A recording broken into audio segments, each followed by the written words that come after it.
Okay, take two. So I didn't make the screen capture big enough to pick up these other cells in the spreadsheet. So we're putting Jamie at 20,020 calories. Okay, that's her total daily energy expenditure. All right, a conservative deficit is 17.5%. A moderate deficit is 23%. An aggressive deficit is 28%. So this is the calories. Okay, so a 353 calorie deficit. Hold on for a second. I'm going to make this a little bit easier to look at.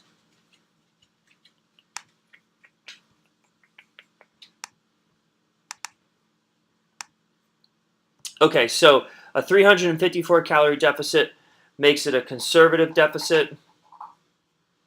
A 465 calorie deficit makes it makes it a moderate deficit, and a 566 calorie deficit is aggressive. And hold on for 1 second, so you guys can see the percentages that are assigned with that stuff.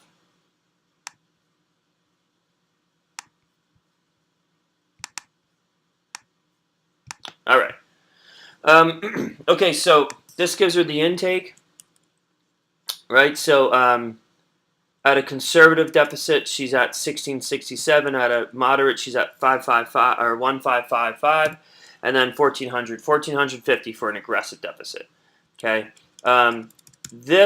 these numbers 30, 50, 20. Those numbers are the basic guidelines as far as percentage goes that we're going to use. Okay, now underneath of that, see where it says protein 35.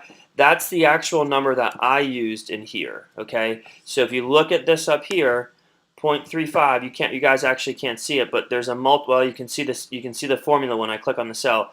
So times 0.35. Okay, if I want to give somebody more protein, I come in here, and let's say I want to change that to 0.4. And I've got to change everything else to 0.4. I got to change this to 0.4 so we know that's what we're working with. And then I have to drop something else down, and we're going to drop down carbs. And then I also have to go in here and I have to change that. 0.4, 0.4, 0.4. We're not going to touch fat. 20% fat's pretty low as it is. You know, we could adjust that if you really had to, but we're going to keep that where it is. Maybe bring it up 25%, whatever. So that's how you change somebody's calories. Ideally, we want that person at, I'm going to undo all this stuff that I just did so we get back to our baseline.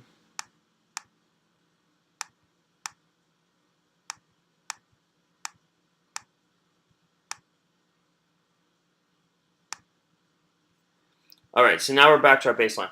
Ideally, we want somebody's protein intake, when they come in at a conservative, we want their protein intake at about 1 gram per pound of body weight. Okay, so as long as they're getting in enough protein, because remember, magical things happen when you get in protein. As long as you're getting enough protein in, that's our main concern. So Jamie, with being about 130 pounds, she could actually go to this aggressive model, and she would be okay. Right now, if I put me in, so I go back to, so here's 2764. That's my total daily energy expenditure. Or excuse me, 2749, 2821. So I'm gonna go 2775, whatever. 2775. All right, so then this is me. Now you'll notice over here that my grams for protein, 175 grams, and my body weight is about 188. So I would probably want to go more with a moderate caloric intake, which is actually what I'm currently doing right now for my calories. I'm at about 2,099 calories, so right 2137 is pretty damn close. My carbohydrates are a little bit lower than that, and my fat's a little bit higher than that, but you know, it doesn't, in the grand scheme of things, it doesn't really matter. So you have to make a conservative a conservative guess. Gina Riccadelli, who sent in information this morning. Andrea, I'd like for you to, if you could send everybody her in-body, just like take a picture of it and send it through Facebook or whatever, because from the in-body we need how old somebody is, we need their height, we need their body fat percentage. Actually, no, we don't need body fat percentage. We need lean body mass, and we need their weight. And then the email will give us as far as how many hours per day do they sleep, how many hours per day are they standing during the weekend, and then from there we're going to figure out their activity multiplier, because they're also going to tell us how many hours they get into the gym.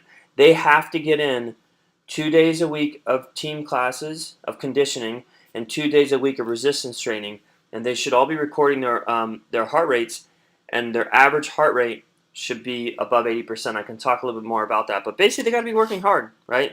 Be able to have 40% of your carbohydrates or 40% of your calories coming from carbs. You gotta be busting your ass. So if we go back to Jamie and we put her in at 2020 at a conservative caloric intake, she's taking in 187 grams of carbs. That's a shitload of carbohydrates.